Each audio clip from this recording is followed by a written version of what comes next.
So with that, let's go ahead and get going. First thing I want to do is say thank you to everybody. I know you guys are all very busy, and we're super happy that you chose to spend some time with us today to get a little earful of what business continuance can do for you and your organization.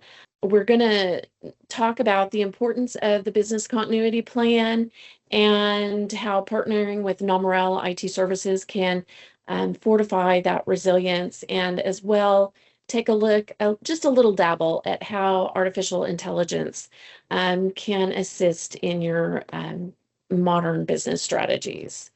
So first of all, if you're not familiar with us, Nomerel is a small company headquartered in Tulsa, Oklahoma. We provide enterprise level IT to small and mid-sized businesses so that you can compete with other larger organizations in your industry without the large enterprise price tag.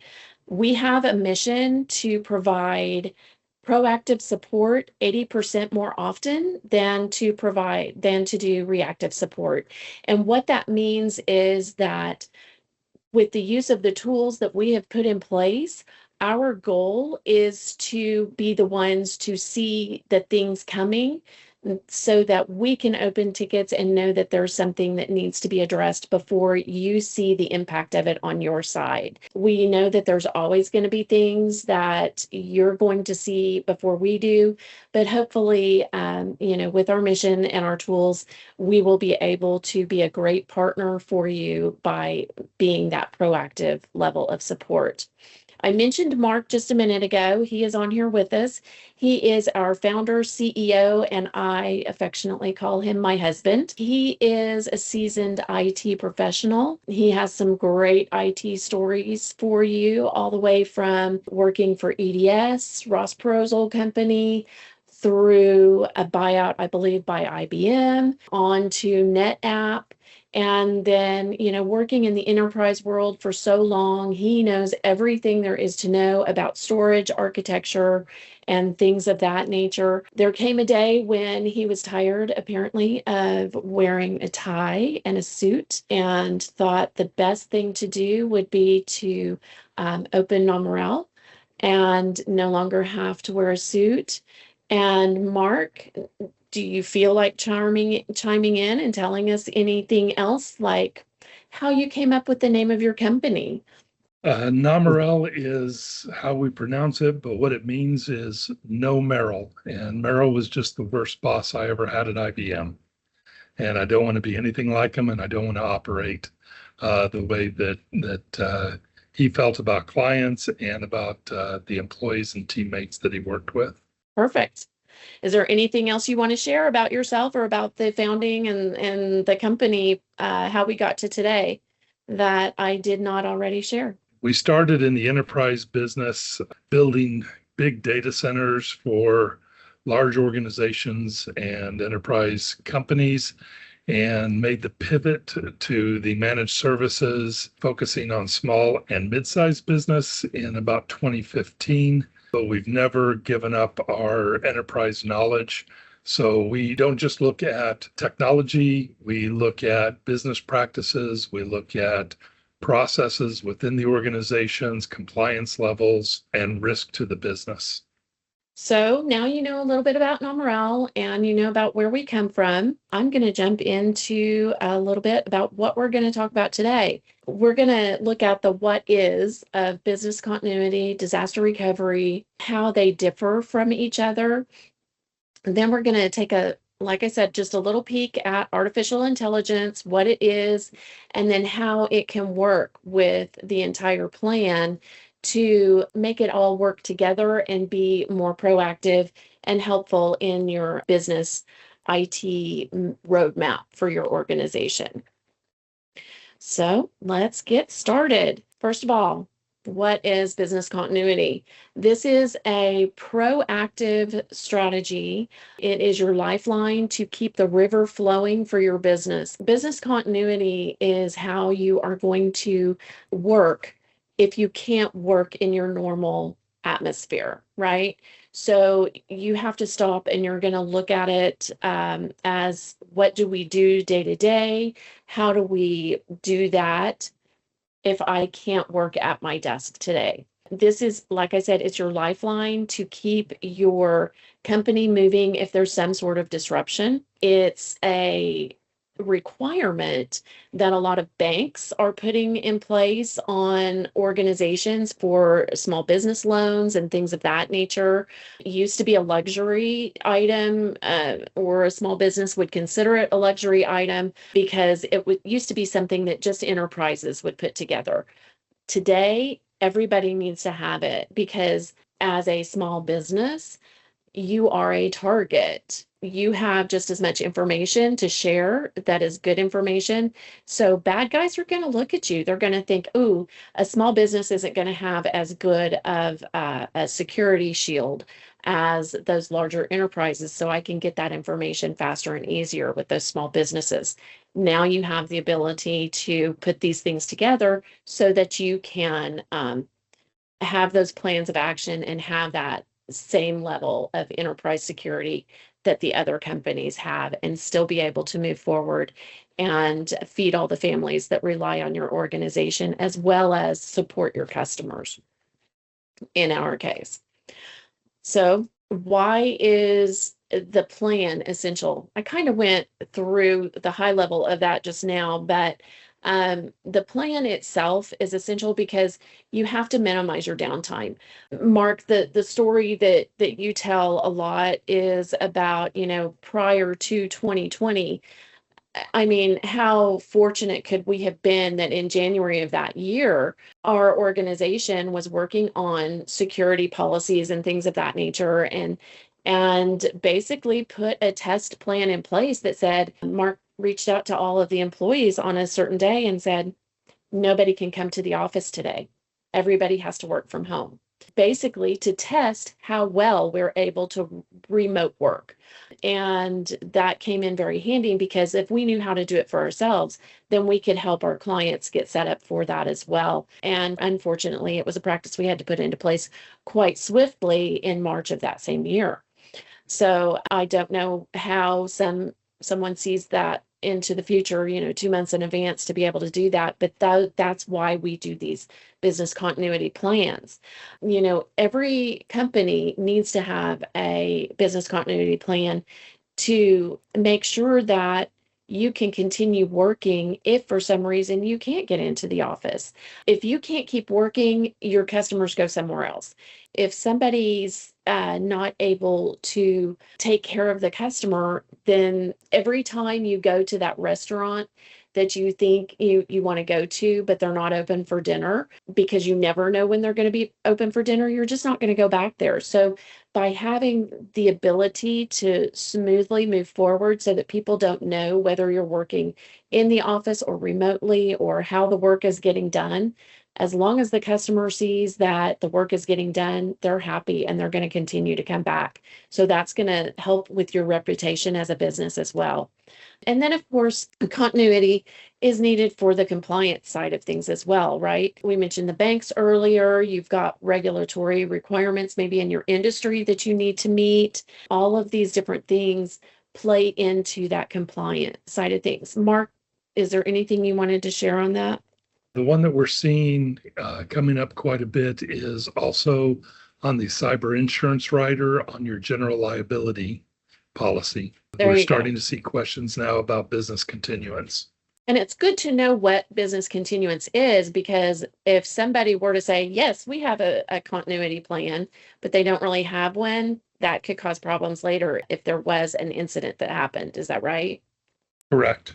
So let's look at the steps that you take to put the plan in place or to create your business continuity plan. So we have the tools and experience. We can help you build your continuity plan, but we can't do it for you. This is something where the key players in the organization have to be involved in putting this continuity plan together.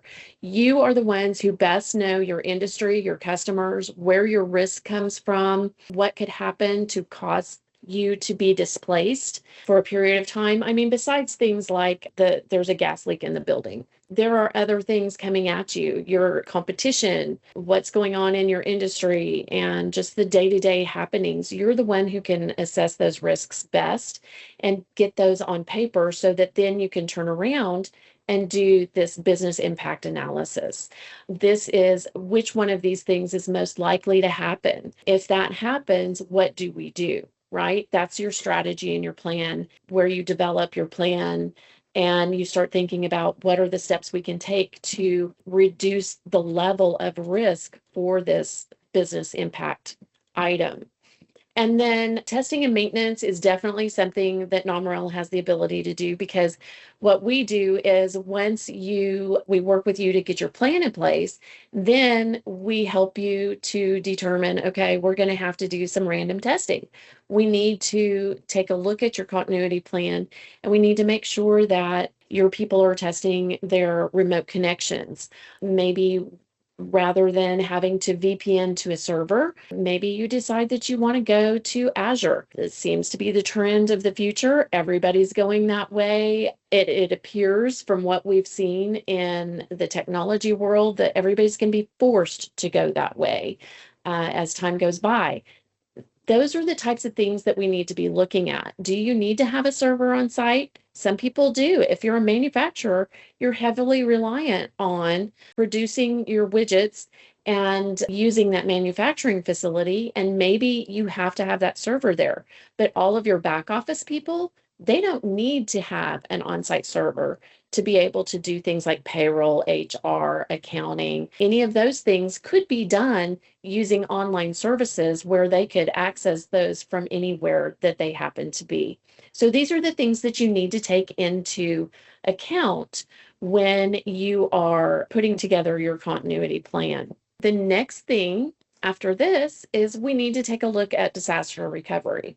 So disaster recovery is pretty much, it sounds pretty intuitive, right? It is what you are going to do after that incident or that disaster happens. Now, disaster means that there's absolutely nobody going to the office today. It could be for a day, it could be for 2 days, it could be for a year while you're looking for a replacement building and you're replacing all of your services. Your infrastructure, like your internet, has to be rebuilt. How are we going to restore and replace all of your devices? How are you going to get to your data immediately so that we can get back to that business continuity side where your employees can make it look like everything is running as usual? So disaster recovery from Nomerel's standpoint is focusing on the technical recovery. We're looking at how can we recover your data in this type of situation. Obviously, the little picture right here, that's a horrible situation we would not wish on anybody, but things happen. We're in the middle of Tornado Alley. When storm season comes, typically, David or somebody from our organization is reaching out and saying, hey, have you checked your battery backups recently? You've got desktop computers in this area that are vital to your operations. We need to test those battery backups, make sure they're working. If you've got servers on site, those battery backups need to be tested too, because your power is going to go up and down and up and down during storm season. If you're in Florida, it's hurricane season. So if your building blows away, where are your backups to whatever's on your servers or your data? You don't want it on site. Back in the day, it was the switch out the tape, put the old tape in a paper bag and set it on top of the rack. And then tomorrow we'll trade out the tapes and we have a backup. It doesn't work. If it's on site, if it's in that same building, your backup is not a backup. It's still going to go away if the building goes away. So you need a place to have that backup constantly available and constantly running. Ultimately, as it says here on the screen, your disaster recovery is about preserving your business continuity through that rapid IT recovery, even in the face of major, major disruptions. What is involved in an effective disaster recovery plan? So you want to, and we're talking IT again, but this could be applied in many different areas, but you want to have those automated backups. I just mentioned backups. There was a time in the 1900s when I would grab the tape at the end of the day, put it in said paper bag, and take it home with me. So it wasn't on site, but yet it really wasn't a good option. Today, we have so many great options to be doing automated backups. At Nomerel, we have a daily review of, did the backups run last night? How are things happening? Did we get any alerts on any backups? What do we need to be checking on? And things of that nature. Your disaster recovery plan also needs to say, what are your recovery objectives? Bringing up a less vital system first, even though it's the easiest one to bring up, should not be the one that we're focused on. The one we're focused on is the maybe your accounting and your AR people need to get brought up first so that they can continue to have that billing go out so that they can have the income to help recover from the system or from the disaster. What is your most important area? Who is your person that if they go down, the entire business kind of comes to a halt? I think, Mark, you like to call it the traffic circle. Who's that person that if their computer doesn't work, that it's going to cause a stop for sales, it's going to cause a stop for manufacturing because everything passes through them. It's really Failover system. important to map the workflows and the systems that are required to accomplish those tasks and the workflows within those tasks. Absolutely. And workflows are a big deal that non-morale can't do on our own, right? Going back to what we said about business continuance, this is something where you have to be fully engaged and tell us what's going on. I mean, we're there, we'll do the interviews and stuff, but we don't know your business the way you know your business. And for IT to really work for you without issues, we need to be brought up to speed on your business and how you work. What's most important to you? And if this goes down, I don't do anything. This is going to cause the most heartburn. So those workflows are a team effort. We all have to be involved in getting those together. And then we can throw out ideas. Well, have you considered doing this? Have you considered doing that? Failover systems, my biggest example that I'm going to use for this is a generator for your house. If the electricity goes out, a few minutes later, it appears to come back on because you have a generator that just turned on and it turned on everything magically. It doesn't mean the power to the block has come back on, but you've got that failover system that's taking care of things. This kind of falls in line with those workflows and those roadmaps that Mark was just talking about, because maybe you don't need 100% of everything to come back up with that failover system. If it's your telephone system, you need a failover for that so that you can continue to talk to customers, make appointments, whatever needs to be done. You need to prioritize. We need to help with the prioritization of that so that we know what we're supposed to make sure comes back up first. And then the testing of the response protocols and things of that nature goes back to the testing of the continuance, sending people home, even though there's not an issue for them to work from home. That is great for business continuance.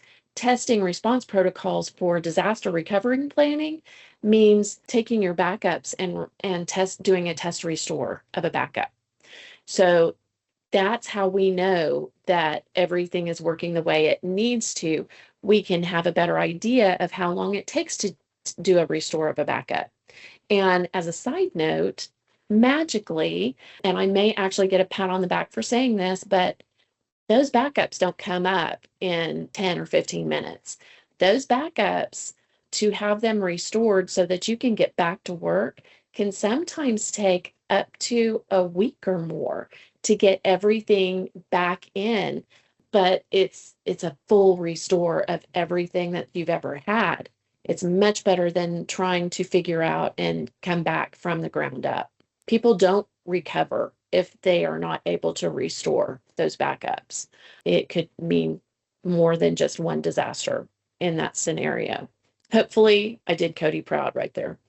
Cody, by the way, is our senior systems administrator and is involved in every project we do because he is the brain behind what we do here. How does disaster recovery help you and your organization?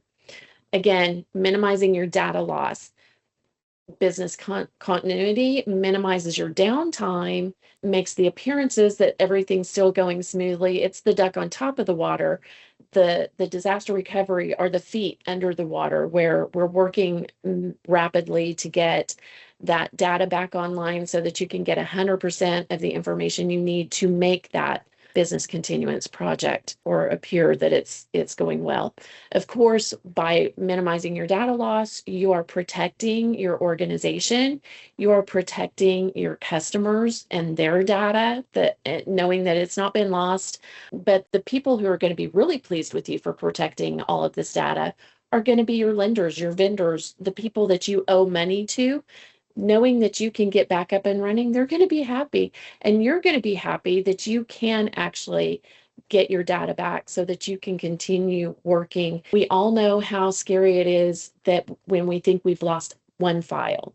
Imagine if you lost your entire server.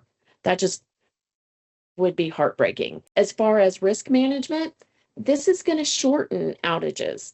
Every outage is lost dollars, and your disaster recovery is just your path to a faster way to get back in business. It's kind of a shortcut to make sure that your financial impact of any disaster situation is minimized. So now that I've talked about the two, they sound very similar, but I do want to clarify between the two. I've tried to clarify a little bit between the two, but I'm going to go just a tiny bit deeper.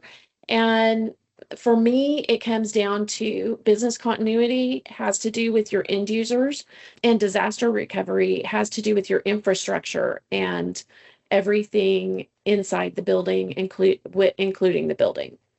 So it's essential that you are able to roll back to that BIA at the beginning where you're looking at, what is my risk and what's important so that you can then start putting things back in place so your employees and your end users can work from wherever you find a place for them to land, right? Everything is documented. In my world, if it wasn't documented, it never happened. You don't have to fly by the seat of your pants. You already have a plan. You've tested your plan. Hopefully, you never have to use your plan, but you need to have it in place. You can't get through a school year without a tornado drill. You need to be able to go through some drills for these particular disasters. Mark, do you have anything you want to add with the differences between the two? No, I just want to make sure people understand that the business continuity mostly focuses on end user experience, end user processes and systems that they use. The disaster recovery is definitely more of the infrastructure, and it is a part of the business continuity. And to be real honest with you, business continuity is a little bit more difficult than DR is. Replacing servers and systems, it's time consuming to get new equipment in, but the time is spent on the front side of business continuity, just mapping out roles and responsibilities and making sure that we understand criticality levels. Perfect. So moving on, now let's talk a little bit about what artificial intelligence is. A lot of times when we talk about artificial intelligence, it is going to be in reference to technology of some sort, right? These are essentially computer systems that typically can perform tasks that would normally require human intelligence. Somebody has to tell it what to do. But AI has the ability to quickly analyze data and provide reporting back to let us know what's going on. But it is not the captain of the ship. I have a colleague out in one of our peer groups that refers to AI backwards, and they call it IA because it's intelligent automation. We use AI to help with repetitive tasks. something that it uses human-like intelligence, but it's not having to do a lot of thinking, if that makes sense. So you can take it and apply it to a repetitive task, and it can continue to do that, and it will allow for us to be able to see that early detection because we can tell it what to look for, and then it will bring it to our attention so that we can then remediate anything that looks to be an impending issue. Definitely is in our worlds and it's here to stay. So it's not exactly a big scary thing, but it is definitely something that we like to use caution around. So AI is found in all of those business processes and those workflows and things that we were talking about as part of our business continuity and also the disaster recovery, because we can use the AI. It can help you in forecasting demand for your business. So it can tell you where your most vulnerable areas of your company might be by looking at those forecasts. If this is a forecast that we've got high exposure, it can tell us that the high exposure then turns around and tells me this is where I need to be looking at how am I going to shore this up and secure it? What kind of plan am I going to put in place for it? AI can tell us how often does Cody go to a particular website? What does he do on that website every day? AI can tell us what Rhonda's routine is when she comes to work. First thing she does is she puts her computer on the dock and she turns it on, and the first application that I open up is going to be my Outlook, and then I'm going to open up my browser and I'm going to do this. AI can tell me if somebody has come in at a different time of day and has started things in a different way than normal. It can alert me to that. Roll back and just do an everyday scenario. When I get in my car every day and I plug my phone in, it says, "Are you going to work today?" And it can even tell me, it'll go, "Okay, there 19 minutes to the office." So that's all AI. So we can see it happening in our everyday lives.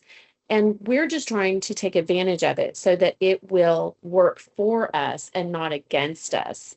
With AI, it's always good to remember that this is automation at its best. The intelligence is only as good as what we've plugged into it. And if you are considering AI use inside your organization, I have a rule of thumb, and that is never enter anything into AI that you don't want to see on Reddit or anywhere on the internet. So if you're using Chat GPT and you're typing things in because you need to get an email out to somebody, it's great. It can make it faster. It can make you eloquent. It can make you humorous. It can make you very professional. It can do all of those things for you. You just don't want to put in those personal details that you don't want everyone to see. I'm not going to put my love letter out there. I'm not going to, I'm not going to put anything that contains intellectual property into Chat GPT. Another thing to consider is that this is something that is going to need some thought on the front end before you implement it for your organization. If you're actually looking into some systems that are going to apply AI to your actual environment. So your employees are already using it, even if you are not. One thing as a background in HR, I'm going to tell you that every company out there needs to have an AI policy, whether you are for it or against it. You need to have an AI policy, and now would be a good time for you to type your name plus AI in the chat. And if you want a copy of an AI policy template or the for or against one, just type your name plus AI in the chat and we will get you a copy of some AI policies at work for you to reference and make your own when this presentation is over. So I've already kind of hit on the fact that we have, under the pros, we've got the enhanced efficiency, improved customer experience. So right here, I'd like to stop and talk about a presentation actually that Mark and I went to, where we were in an AI presentation and seeing all of the different ways that organizations are using AI. And one great example was that your little serviced customers could benefit from having AI or AI driven chat box or AI in your environment and reaching out to them. This example that we saw that just really resonated with me is Walmart. And Walmart has, they have this huge presence across the nation, and that they have these huge suppliers that they deal with, but they're small local suppliers. Some of their smaller accounts just were not getting the attention that they needed to be getting. So they did a test using AI, and they said, "Hey, is it okay if we loop you into this test with AI?" They were completely upfront with their customers. They were the smaller customers, didn't always get touched all the time. And people opted in, and they actually went through contract negotiations with these smaller customers who don't usually get much attention. And I think, Mark, wasn't it like 80% of those smaller vendors re-upped with their contracts so that they would continue forward? And AI took care of most of it. And their survey afterwards came back and said that they were very satisfied with how they were taken care of and with the process and how it worked for their benefit, noting that they didn't usually get a lot of attention. And so now you can actually loop, using AI, you can get your arms around everybody, not just the big dogs who are always getting some attention. So some of those cons that you want to consider: initial investment. I haven't really said anything about this yet. And a lot of people are like, AI doesn't cost much. You just buy the app and you're good. No. So an AI investment means that if you are bringing AI into your environment and you choose as the C-level executive in your company to put an AI bot of sorts on your device, once it gets in on your device, part of its learning is to creep throughout your entire network and look at all of the information on all of the other devices in your network so that it can bring that in and bring you back answers to whatever questions you may ask. So one of the things that is considered in part of this initial investment is that you don't do that. You need to stop and think. You need to involve your IT solution, whoever your IT servicer is, and have them involved in that initial rollout or initial implementation of that AI, because there are security rules that need to be put in place. You need to manage that AI just like any other person and say when and where it can go in your network and into your data. So there are certain folders that you're just going to cut off, and you don't want AI to be able to get into there and to see that information. And that's where you need to look at, what is that initial investment going to cost? How much is it going to cost to have that mini project, to have somebody come in and set up those special security rules for your particular AI application? Data privacy concerns. I think I kind of went through that with what I just said about it creeping throughout your network and bringing everything back. One of the first things that was mentioned when Copilot first came on the scene was that there was an example of somebody saying, "Hey, Copilot, how much money do I make?" And it came back and gave them their salary. So then they turned around and they said, "Hey, Copilot, how much money does my CEO make?" And it came back and told them that too. If you're not a publicly held company, you probably don't want everybody in your company to know exactly how much you make. So these are the cons and reasons to be cautious about these things. Also, make sure that you train your staff. This rule of thumb is definitely something that I tell everybody that I meet. Don't ever put anything into AI that you don't want to read on the internet. Just like don't ever put anything into writing that you don't want to see in the court of law. It's the same rule of thumb. Don't share your intellectual property in AI without having safeguards in place. Balancing AI with caution. So this is just kind of a recap of what I just talked about, but take it slow.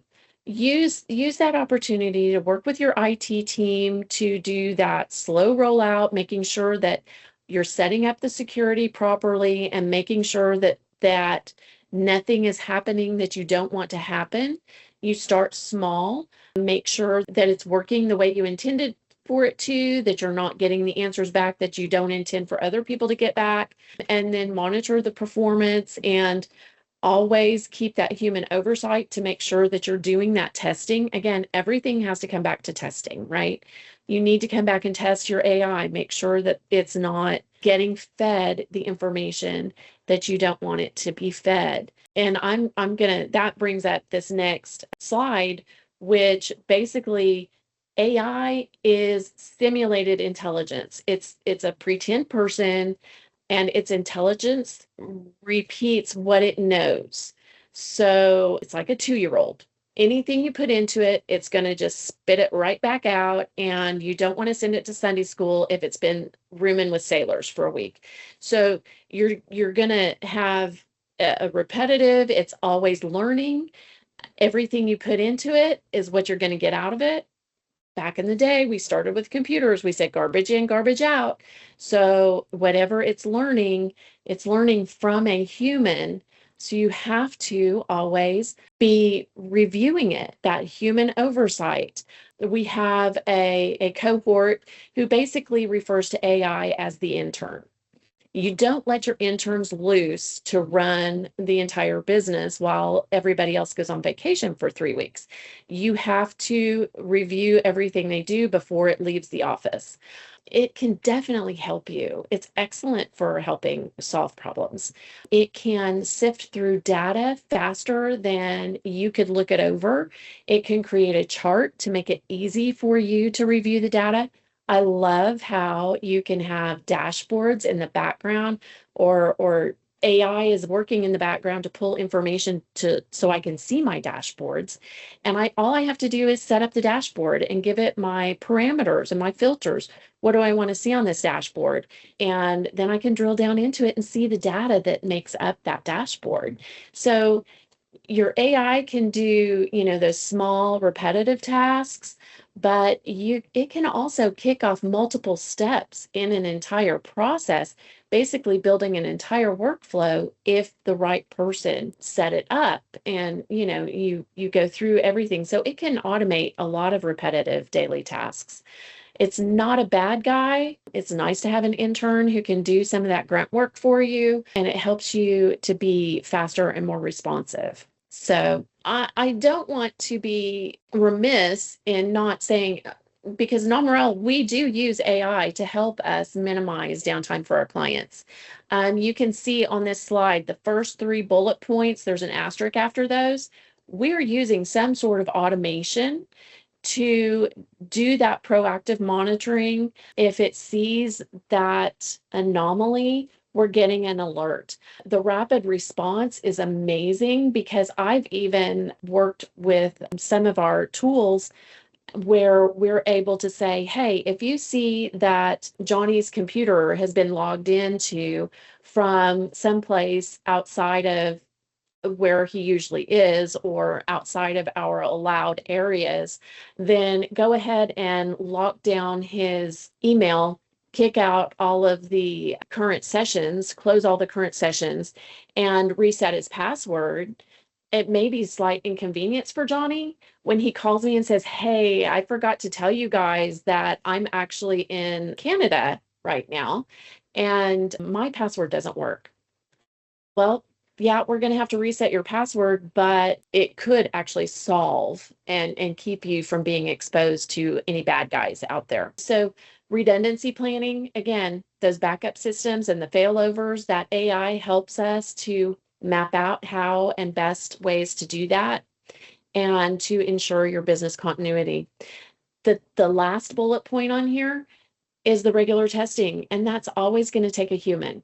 You're always going to need that human to restore that backup. You're always going to need that human to review all of that data that happened. If I'm alerted that, a computer has been put in isolation because something weird was happening on it that was out of the norm, I have to go in and look at that computer in isolation and see if it needs to be in isolation and if we need to do some sort of remediation, or if it can be released and put back into your network and your atmosphere so that it can just keep on going. It was not like a false positive in that scenario. So AI is not necessarily going to replace the people. It's just going to change the seat on the bus that they sit in, maybe at the most. So that is what I have for today. If you have questions and you want to reach out to us, feel free to contact us. This information is also on our website. And so you are welcome to reach out.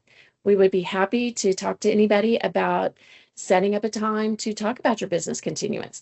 If nothing else, we would love to talk to you about your workflows and how IT can help you with those workflows and how we can make sure that you stay up and running. I do want to say thank you for joining us today. And everybody, be sure you drop your email in the chat so we can send you that free lunch voucher for hanging in with us today. Thanks a lot.